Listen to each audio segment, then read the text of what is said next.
The grand hall of the Interstellar Council was filled with light, sound, and movement.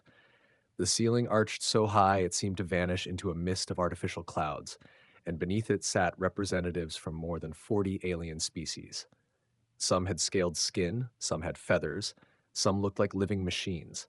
They spoke in dozens of languages at once, their translators buzzing with constant activity. The meeting had been called to discuss rising tensions in several regions of the galaxy, but for the humans, it was a historic moment. This was the first time Earth had been invited to the table. Commander Elias sat at the long crescent table, his chair positioned at the far edge, a place reserved for the smallest and weakest member states. He wore the formal black and silver uniform of the United Earth Forces, its single rank pin the only sign of authority on his chest. His face was calm, his posture straight, but his eyes watched every movement, every expression around him. A reptilian delegate from the Dracal Dominion shifted its long neck toward him. Ah, the human representative, it hissed with a smile that showed sharp teeth. It is admirable that you found the courage to come all this way with such fragile vessels. How many years will it take your people to build a real fleet? Several other aliens chuckled, the sound echoing across the chamber. A bird-like envoy from the Jar Collective leaned forward, its golden feathers catching the light. I have studied human war records. You still fight with ballistic projectiles. How quaint. My people abandoned such weapons 1,000 years ago. Laughter rose again, a ripple of amusement that moved from one table to the next. Elias did not speak. His hands rested on the table, fingers interlaced. His eyes remained steady, but deep inside, a muscle in his jaw tightened. The laughter grew bolder. A delegate from the massive Wreath Coalition stood, its towering body casting a shadow across the human's seat. Perhaps we should show them a real warship, it boomed. One of ours could wipe their homeworld clean in a single sunrise. Imagine it, the ocean's boiling, the city's gone. No more of these little curiosities called humans. The room erupted into open amusement. A few even banged their claws or fists on the table in mock applause. Cameras from several galactic news networks zoomed in, catching every sneer, every smile. To the galaxy, humanity's humiliation was entertainment. Elias slowly lifted his gaze from the table and met the eyes of the Wreath delegate. The human's expression did not change, but something in his stare made the alien hesitate for the briefest moment. The commander's voice, when he finally spoke, was measured and even. Earth has no interest in war, he said, but we will defend ourselves if attacked. The Wreath delegate laughed loudly, turning to the others. Defend? With what? Fleets made of scrap metal? Your people's largest ship is smaller than a single gun platform in my empire. The others joined in, the sound filling the vast chamber again. Across the room, a representative from the Tisha hierarchy shook her head with mock pity. Humans are a young race. They should stay on their little blue planet and play with their primitive toys. War is for those who can survive it. Elias did not argue. He knew the truth. He had known it since before he set foot in the hall. None of these leaders had the faintest idea what lay hidden beyond the public eye. They saw humans as weak because humanity had allowed it. For decades, Earth had hidden its most advanced technology, burying it deep beneath oceans, concealing it in the asteroid belt, keeping it far from prying alien scanners. The galaxy believed in the illusion because humans had never shown otherwise. But illusions could be shattered in an instant. A messenger drone floated to Elias's side, whispering an encrypted update into his ear. He nodded once, his expression unchanged. The alien delegates were too busy laughing to notice the subtle movement. Inside, Elias felt the weight of the insult. The laughter, the threats, the casual talk of wiping out Earth. It was not just arrogance, it was a challenge. And deep inside, he knew that when humanity finally answered that challenge, no one in this hall would ever laugh at them again. The council session continued, the voices of the alien leaders filling the air with accusations, deals, and boasts of military power. But Elias barely heard them. His mind was already moving through contingency plans, calculating timelines, imagining the moment the galaxy would see what humans were truly capable of. By the time the session ended, most of the delegates were still smiling, their confidence untouched. They left the chamber without a second thought, certain that humans were nothing but a minor curiosity in the great order of the galaxy. Elias rose from his seat, his movements calm, deliberate. As he stepped out of the council hall and into the shadowed corridors beyond, the noise of laughter faded behind him. In the quiet, he allowed himself the faintest of smiles, not of amusement, but of certainty. The galaxy thought humanity was weak. That belief would not survive much longer. Far from the shining halls of the Interstellar Council, Earth's true strength slept in silence. Deep beneath the waves of the Pacific Ocean, structures larger than cities rested on the seabed. Their smooth black hulls reflected no light, their shapes designed to vanish against the darkness. Inside them, warships rested in dry docks, each one armed with weapons no alien sensor had ever recorded. In the asteroid belt between Mars and Jupiter, clusters of seemingly ordinary rocks drifted in their slow paths around the sun. Hidden inside some of these asteroids were hollowed out bases, their walls lined with armor meters thick. From the outside, they looked like harmless chunks of stone, but inside, rows of starfighters and carriers waited in perfect readiness. Their systems ran silent, their heat signatures masked by advanced cooling fields. Humanity had spent decades building these secrets. Every piece of technology shown to the galaxy was intentionally outdated. Ships with weaker engines, weapons centuries behind the leading alien powers. The truth was too dangerous to share openly. The first time humanity made contact with an alien species, they had learned the galaxy respected only strength. But showing too much strength too early could unite the other species against them. So Earth had played the role of the harmless newcomer, smiling politely while hiding a steel fist behind its back. Commander Elias had been part of the plan from the beginning. He remembered the day he first walked into the classified shipyard beneath the Pacific. The air was cool and smelled faintly of salt water and oil. In the distance, massive silhouettes loomed, submersible dreadnoughts capable of launching into space from underwater. Their weapons systems could vaporize a cruiser in seconds, and their armor could withstand direct hits from planetary defense cannons. But it wasn't just the ships. In a hidden facility under Antarctica's ice, engineers worked on rail cannons the size of skyscrapers. In orbit around Saturn's moon Titan, an automated factory built cloaking drones that could mask entire fleets from detection. And in the dark side of the moon, a control center watched the galaxy with sensors so sensitive they could track a battleship's engine signature from light years away. Elias knew the galaxy would call it paranoia, but he also knew history. Humanity's own history on Earth had shown what happened to those who appeared weak. Stronger powers crushed them. The same rule applied on a galactic scale. In the war archives of the United Earth Forces, there were files marked with a black insignia, classified beyond top secret. They told of first contact missions where alien scouts had tried to test human defenses by sending small, unmanned probes toward Earth. None of those probes had returned.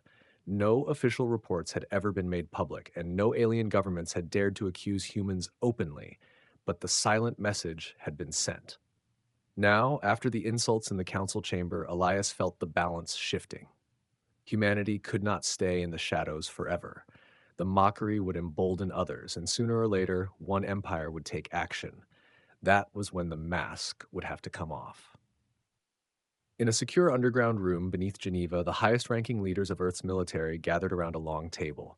Holographic images floated above its surface, showing alien fleets, known trade routes, and potential attack vectors.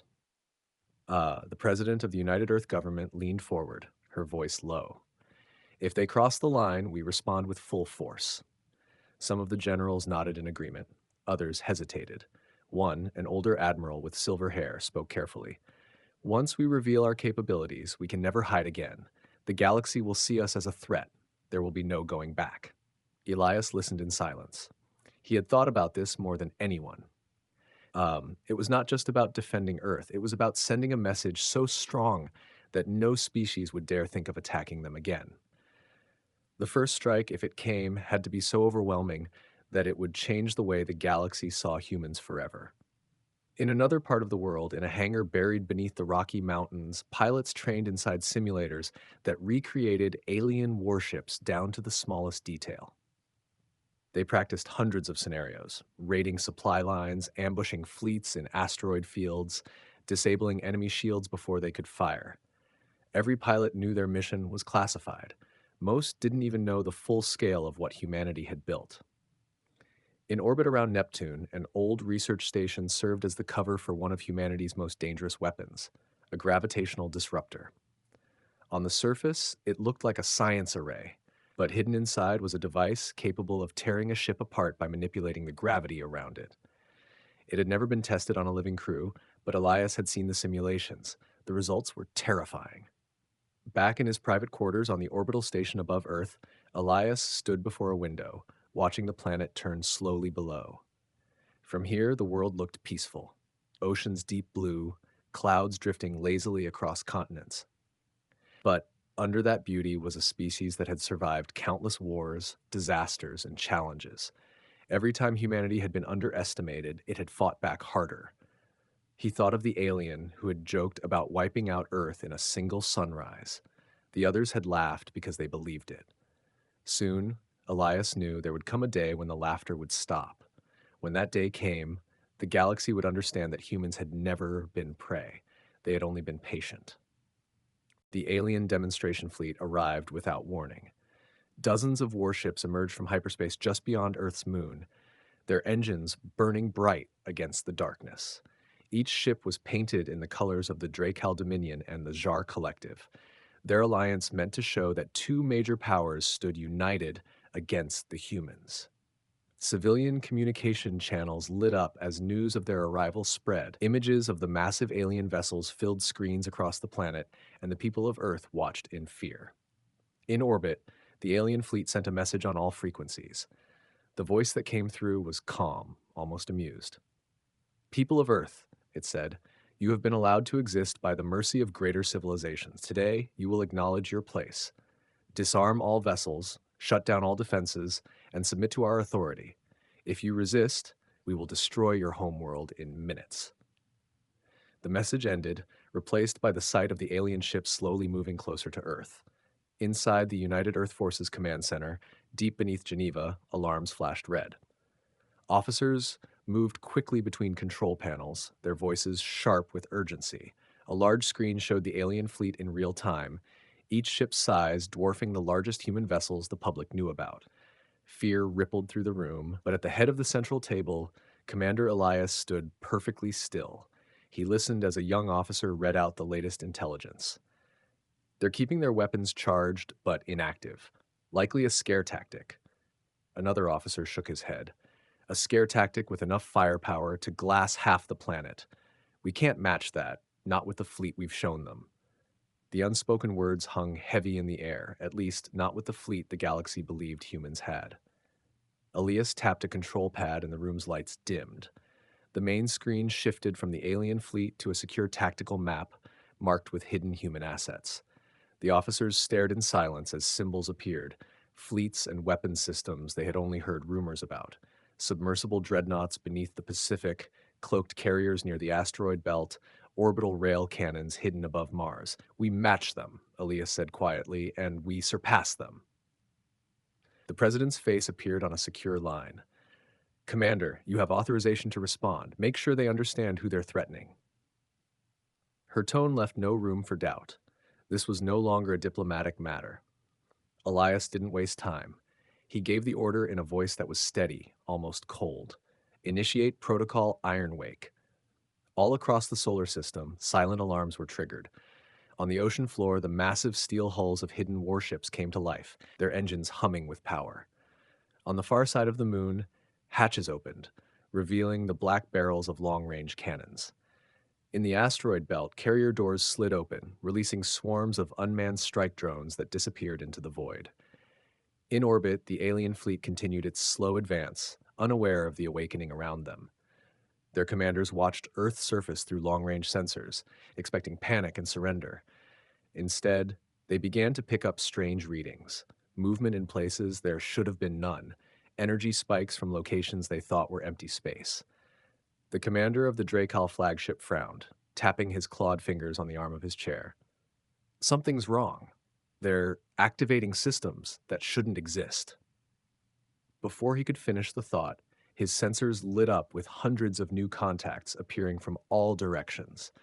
The first to arrive were the Pacific dreadnoughts, breaking the surface of the ocean in towering plumes of water before rising into the sky on roaring engines. Their black hulls reflected no starlight, making them appear like shadows in space.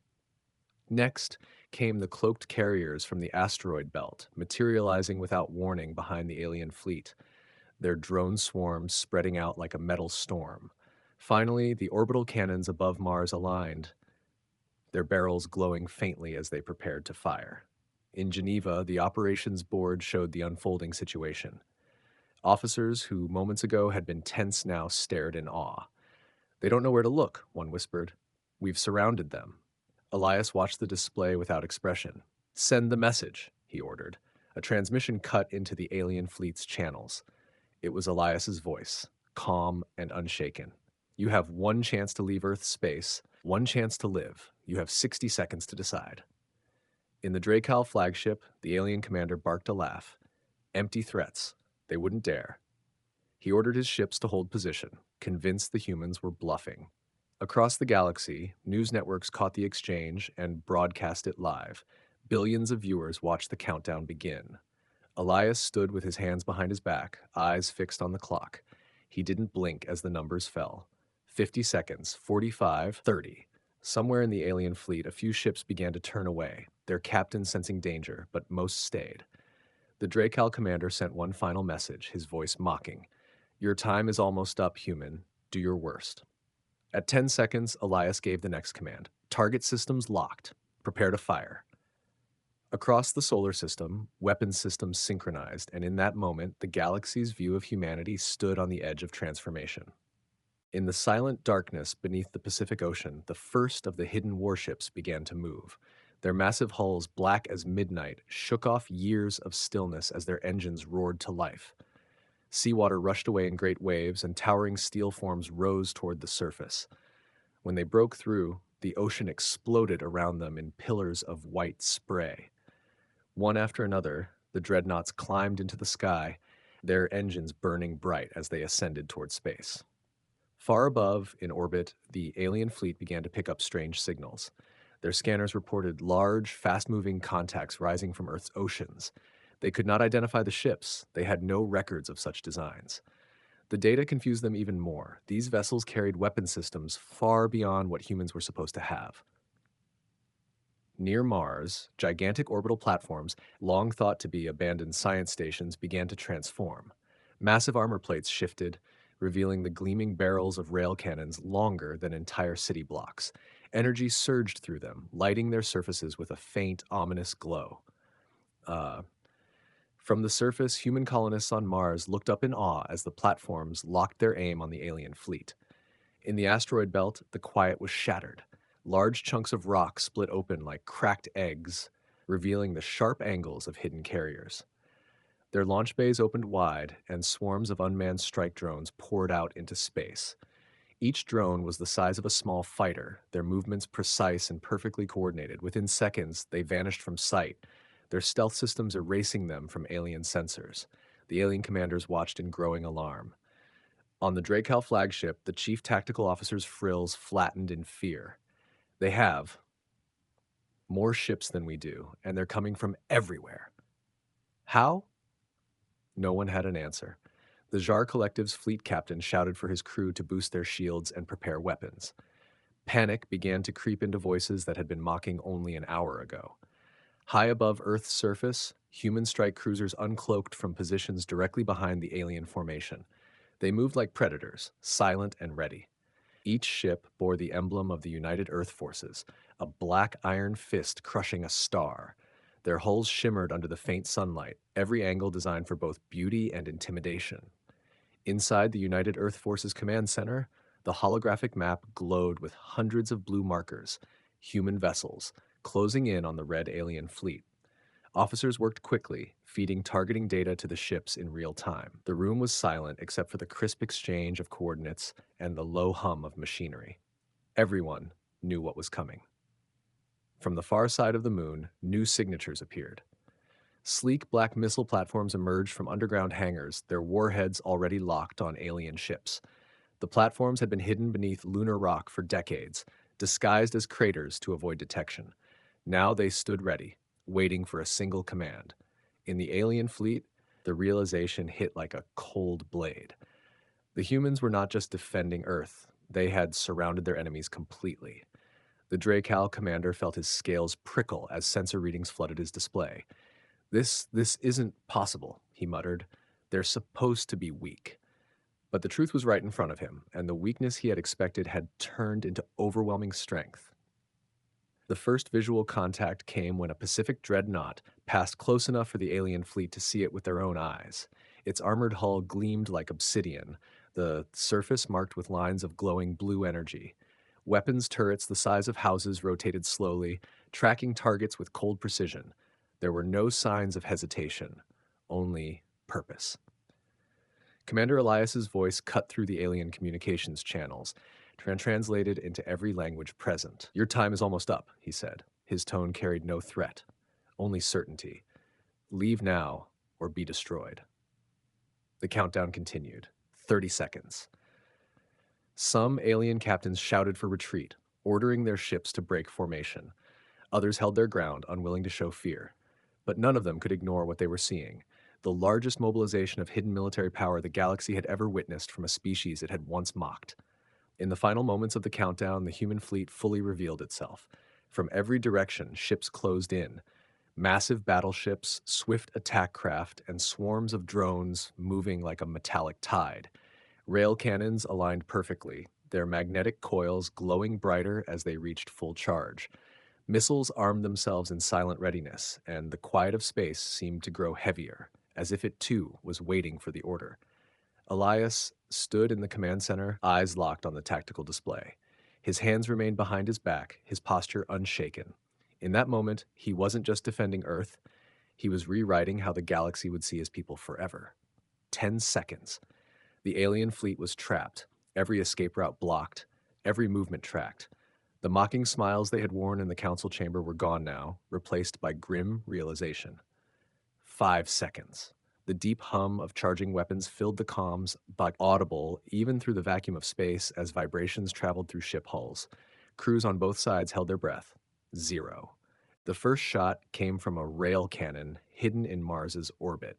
A streak of blue-white light cut through the darkness, moving so fast that the alien sensors barely registered it before it slammed into the Dracal flagship. The impact tore through the ship's shields as if they were made of paper, punching a hole straight through its armored core. A bright explosion blossomed from its side, scattering molten fragments into space. Before the alien crews could even react, the rest of the human weapons fired. From the Pacific dreadnoughts, streams of hypersonic projectiles shot forward, each one striking with devastating accuracy. Cloaked carriers released wave after wave of drones, the small machines darting between enemy ships, targeting weapon systems, and shredding engines before the aliens could return fire. The Tsar Collective's cruisers tried to form a defensive wall, but the missiles from the lunar platforms rained down like a storm. Each detonation lit up the void, blinding sensors and ripping apart hulls. Alien crews screamed over comms, their disciplined formations breaking apart into chaos. Inside the alien flagship's command deck, alarms blared and smoke filled the air. Officers shouted damage reports, hull breaches on multiple decks, life support failing, reactor containment unstable. The captain ordered a retreat, but by then, it was far too late. Their faster-than-light drives were already disabled by precision strikes. They were trapped in real space, surrounded on all sides. In Geneva's command center, the tactical map updated in real time. Red enemy markers began disappearing one by one, each vanishing accompanied by a sharp tone from the computers. The officers watched in stunned silence as the alien fleet was reduced at an almost unbelievable speed. On the far side of the battle, a Dracal destroyer attempted to fire back. Its plasma cannons glowed as they charged, but before they could fire, a swarm of human drones sliced through its power conduits. The ship went dark, drifting powerless until a final missile tore it apart. Elias stood at the center of the room, his voice calm as he issued orders. Target priority, command vessels first. Disable escape pods unless they surrender. We end this quickly. His commands were carried out with ruthless precision.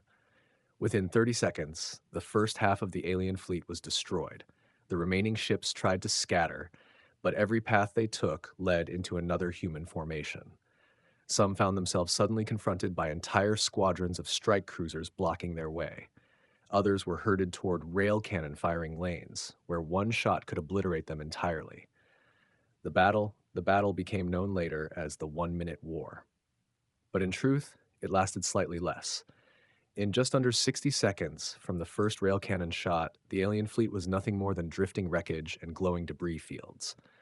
Only a handful of damaged vessels survived, their weapons disabled, their crews in shock. Across the galaxy, news networks broadcast the entire fight. Billions watched in disbelief as a species once mocked for its primitive technology dismantled two of the most feared military forces with terrifying efficiency. The commentators fell silent. There were no explanations, no excuses, only the undeniable truth that humans had never been weak. On board one of the surviving alien ships, a Jar officer stared at the tactical feed, hands trembling. "We thought they were prey," he whispered, "but they are hunters." His words would be repeated later in reports and private meetings, a quiet warning spreading through the stars. Back on Earth, the streets erupted with emotion as the news reached the public. Some cried in relief, others cheered with pride. Families who had watched the alien threat approach their homeworld now saw the invaders crushed in moments. The fear that had gripped the planet melted into something far stronger: confidence. Elias knew the battle was more than just a military victory. It was a message written in fire and steel, a warning to every empire in the galaxy. This was what humanity could do when pushed. This was what happened when they decided to stop hiding. As the wreckage drifted silently through the void, recovery ships moved in, collecting survivors. Some alien captives sat in stunned silence, refusing to believe what they had just seen. Others stared at the human crews with open fear. The last alien transmission before surrender was a single sentence, broadcast on all channels: "We underestimated you." It was both an admission and a promise that the galaxy would never again view humans the same way. When the final enemy vessel powered down and the battlefield fell quiet, Elias gave the order to stand down. The human fleet, still fully operational, began to withdraw to their hidden bases, disappearing as swiftly as they had appeared. To outside observers, it was as if they had melted back into the shadows. The battle was over, but its echo would travel far beyond Earth's skies. In alien council chambers, in military war rooms, and in the whispered conversations of smugglers and traders, one truth would take root: humanity had shown its teeth. And from this day forward, no one would laugh again. The news of the battle spread faster than any ship could travel. Within hours, every major communication network in the galaxy carried the footage. It showed the alien fleet arriving with confidence, the human warning, and then the destruction that followed in less than a minute. Some channels replayed the rail cannon strike in slow motion. Others froze the frame on the moment the Dracal flagship was torn apart. No matter how it was shown, the message was the same: humans had done the impossible. In the Dracal Dominion, the High Council gathered in emergency session. The chamber, usually filled with loud voices, was strangely quiet. Generals who once mocked Earth now studied the battle reports in grim silence. The most shocking detail was not the speed of the victory, but the scale of the hidden human military. The Dominion's intelligence agencies had believed Earth had fewer than 20 space-worthy warships. The reality was hundreds, possibly thousands, with technology equal to or beyond the most advanced empires. The Jar Collective reacted with open fear. Their fleets were ordered to retreat from human-controlled trade lanes, and their ambassadors were recalled from Earth's nearby colonies. In a private meeting, the Jar Prime Counselor whispered to her advisors, "If we had sent a larger fleet, they might have wiped out our entire navy. We cannot provoke them again." Across the galaxy, other powers scrambled to reassess their strategies. The Tracian Confederacy halted all military exercises near human borders. The Kira Ascendancy, famous for its arrogance, issued a formal statement calling for peaceful coexistence with Earth. Even the Tisha hierarchy, who had once laughed openly at humans, ordered their fleets to maintain a safe distance from Sol system. Rumors began to grow, carried by traders, mercenaries, and information brokers. Some claimed the humans had weapons that could destroy entire planets in a single shot. Others said they had fleets hidden in deep space, waiting to strike at any target across the galaxy. The truth didn't matter. The fear was enough to change the balance of power. On the outer rim, pirate factions held tense meetings. Many had once seen human freighters as easy prey, but now even the boldest captains ordered their crews to avoid human ships entirely. If they can do that to a war fleet, one pirate leader said, imagine what they do to us. In the Interstellar Council chambers, the atmosphere had shifted completely. The delegates who had mocked Elias only days before now avoided his gaze.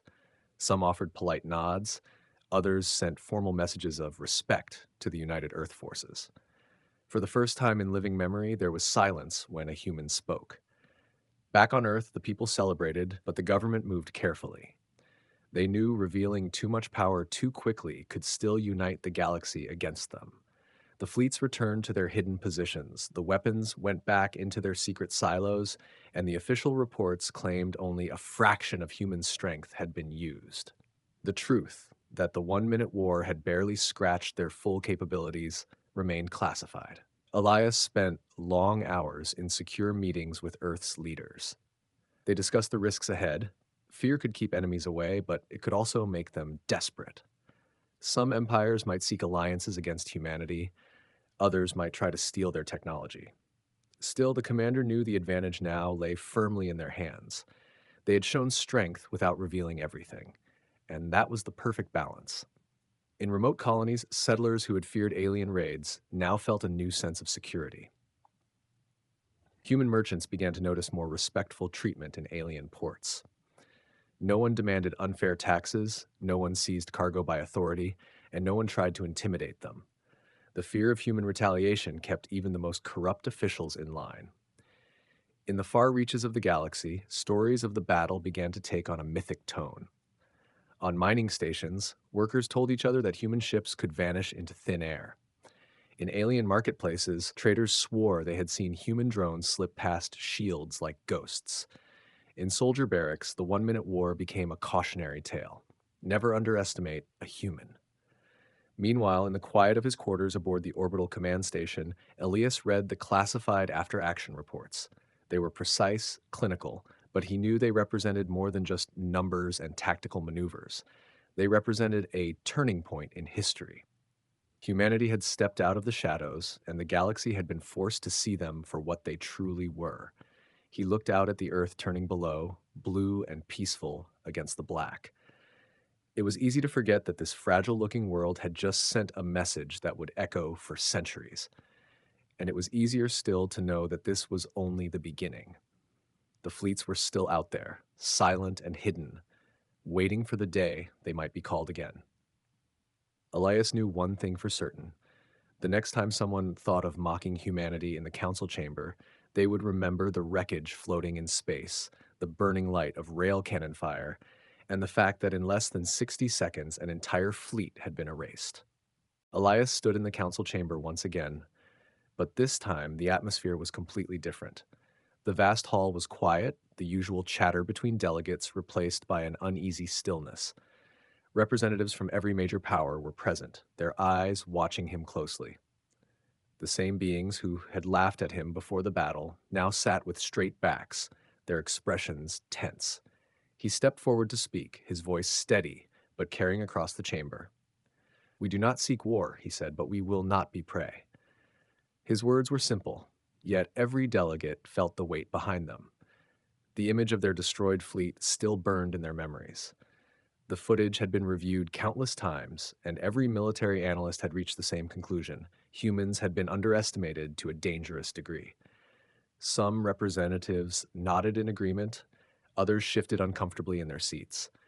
A few avoided his gaze entirely, unwilling to meet the eyes of the man who had commanded the destruction of two powerful fleets in under a minute. The Wreath Coalition delegate, who had once boasted about wiping out Earth in a single sunrise, sat in silence, his scaled hands clasped tightly together. Elias continued, his tone calm but firm. "We will protect our people. We will defend our worlds. If anyone comes with open hands, we will meet them as friends. But if anyone comes with weapons, we will answer in kind and swiftly." The translation devices repeated his message in dozens of languages, echoing through the chamber. The Dracal representative cleared his throat and rose slowly. His voice was low, the arrogance gone. Commander Elias, he said, the Dominion recognizes the strength of your people. We propose a treaty of non-aggression to ensure there will be no further misunderstandings. The hesitation in his words told everyone he was not speaking from a place of diplomacy, but from fear. The Jar Collective's envoy stood next, their golden feathers ruffling nervously. We too wish for peace, they said. The events near your world have shown that open conflict would be unwise. Several other delegates murmured their agreement. The Council, once a stage for alien powers to show dominance, was now a place where humans were addressed as equals. Elias accepted their offers with a nod, but made no promises beyond what he had already stated. He knew that trust in the galaxy was fragile, and fear could fade with time. The purpose of this moment was not to secure permanent peace, but to make it clear that any who challenged Earth would pay the same price as those who had just been defeated. After the session ended, several smaller delegations approached him in private. Some wanted to discuss trade, others whispered about potential alliances. There were even a few who hinted at sharing military intelligence in exchange for human technology. Elias listened politely to each, but gave no commitments. The strategy was simple. Let them want an alliance more than humans wanted it, and they would tread carefully. Back on Earth, the political leadership reviewed the meeting's outcome. The president and senior advisors saw the shift clearly. Humanity was no longer seen as a weak newcomer. They were now a recognized power, one capable of shaping galactic politics. This new position came with its own risks, but also with opportunities they had never had before. In military briefings, commanders discussed the change in alien fleet movements. Patrols from once hostile powers now kept a respectful distance from human space. Merchant traffic increased along Earth's trade routes, and piracy in nearby sectors dropped sharply. The knowledge that humans could deploy overwhelming force at any moment kept even the boldest criminals away. Yet Elias was not satisfied. He knew fear alone could not hold forever. The memory of the 1-minute war would fade, and some powers might eventually test humanity again. He quietly ordered continued expansion of the hidden fleets, new weapons research, and deeper intelligence operations in alien territories. The galaxy had seen a fraction of what humans could do. Elias wanted to ensure they would never see the full extent unless absolutely necessary. In the months that followed, the Council recorded an unusual period of stability. Disputes between powers that often escalated to violence were now resolved through negotiation, with the unspoken thought of, what if the humans get involved, keeping tempers in check? Some saw this as a golden age of diplomacy. Others saw it as the calm before a storm. For Elias, it was simply the result of clarity. The galaxy now understood that humans would not be pushed, bullied, or destroyed. They could be allies or they could be enemies, and the choice rested with those who approached them. One evening, as he stood on the observation deck of the orbital station, Elias looked out at the endless stars. Somewhere out there, other civilizations were still watching, still weighing whether to treat humanity as friend or foe. He knew they would be cautious now, and that caution was exactly what Earth needed to secure its place in the galaxy. The memory of the mockery in the council hall before the battle still lingered in his mind. But now, when he walked those same halls, the silence was heavy with respect. The laughter was gone, replaced by careful words and measured tones. That, more than any treaty or promise, was the proof of victory. Years passed, but the memory of that day never left the galaxy. The wreckage of the alien fleet still floated in a silent orbit far from Earth, untouched as a grim reminder. Salvage crews from different worlds sometimes passed nearby, but none dared to take anything. It was not because of human patrols, though they existed. It was because of the unspoken fear that even scavenging from that battlefield might invite retribution. In alien schools, the 1-minute war became part of military history lessons. Some instructors spoke of it as a warning against arrogance. Others used it to teach strategy, pointing out how the humans had hidden their strength for decades before striking. Cadets from powerful empires studied human tactics with the same seriousness once reserved for legendary battles of their own people. On Earth, life seemed peaceful, but the military never stood still. The hidden fleets remained in their secret bases, undergoing constant upgrades. Engineers worked in underground labs, designing faster rail cannons, stronger armor, and stealth systems so advanced they could hide an entire city from scanners. The public knew little of these efforts, but they felt the safety it provided. Human traders noticed the change most. Where once they had been treated with suspicion or disdain in alien ports, they were now greeted with cautious respect. Market taxes were fair, docking fees reasonable, and no one dared to seize their cargo. Even in places where humans were still disliked, there was an underlying restraint. Everyone remembered what had happened to the Drakal and Tsar fleets. Some alien governments tried to rebuild their lost pride by telling their people that the defeat had been a rare accident, a result of bad leadership or poor planning. But those excuses did little to erase the fear. Too many witnesses had seen the truth with their own eyes, and the recordings still circulated in the darkest corners of the galactic data nets. In the Interstellar Council, the shift in power was permanent. Humans no longer sat at the far edge of the crescent table. Their seat was moved closer to the center, alongside older, stronger powers. Delegates now asked for Earth's opinion before making major decisions.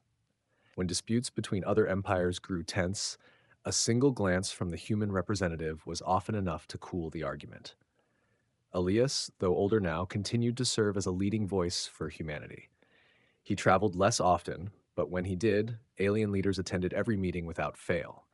Some came with offers of trade alliances, others with defense pacts. A few brought technology as gifts, hoping to build goodwill. Elias accepted what was useful, but never gave away too much in return. The balance of fear and respect had to be maintained. In his private moments, Elias sometimes thought back to the first day he walked into the council hall hearing the laughter and mockery. He could still remember the way the Reith delegate had smiled while speaking of wiping Earth from existence. That same delegate now avoided meeting his eyes, always polite, always distant. It was a quiet victory, but one Elias valued more than any public praise. Across the galaxy, the phrase, "the day the laughter died," became a common saying. It was used in politics, in military speeches, even in ordinary conversation. It meant the moment someone realized the danger they had underestimated, and it always pointed back to the humans. In deep space, beyond the reach of most civilizations, new human exploration fleets moved quietly through uncharted systems. They were not just seeking resources, they were mapping possible staging grounds, places where fleets could be hidden if needed. Humanity had no intention of starting another war, but they would never again be caught unprepared. Among alien populations, opinions of humans varied. Some saw them as dangerous predators best avoided. Others admired their discipline and patience, believing they would make strong allies. Merchants liked them for their fair trade deals, and some military officers respected their efficiency in combat. But underneath all of it, there was always caution, the awareness that the humans were not to be provoked. Elias knew that fear could not last forever. New generations would rise, distant from the memory of the 1-minute war. One day, someone might forget or choose to test humanity again. That was why the fleet stayed hidden, why the weapons kept improving, and why intelligence agents moved silently among the stars, watching for any sign of danger. One evening, standing on the balcony of his home on the orbital station, Elias looked out over Earth's curve, bathed in golden light from the setting sun. It was peaceful, beautiful, and fragile. All their strength, all their hidden weapons, all their victories, they were built to protect this view. He knew that was the true reason for everything. Not power for its own sake, but survival, safety, and the freedom to decide their own future. Far away, in the deepest chambers of the Drakal Dominion, a young commander asked his superior if the stories about humans were exaggerated. The older officer, who had served in the doomed fleet, simply replied, "Pray you never have to find out." That answer spread through the Dominion's ranks like a ghost story, told in low voices to remind every soldier that there were some enemies you only faced once. And so, even as the galaxy moved on, the shadow of that day remained. It was in the careful tone of alien diplomats, in the respectful distance kept by rival fleets, and in the way no one laughed when humans entered the room. Humanity had claimed its place not by asking for it, but by proving it beyond doubt. In the history records of countless worlds, the entry was short but unforgettable. Sol System, the 1 minute war. Victory, humanity.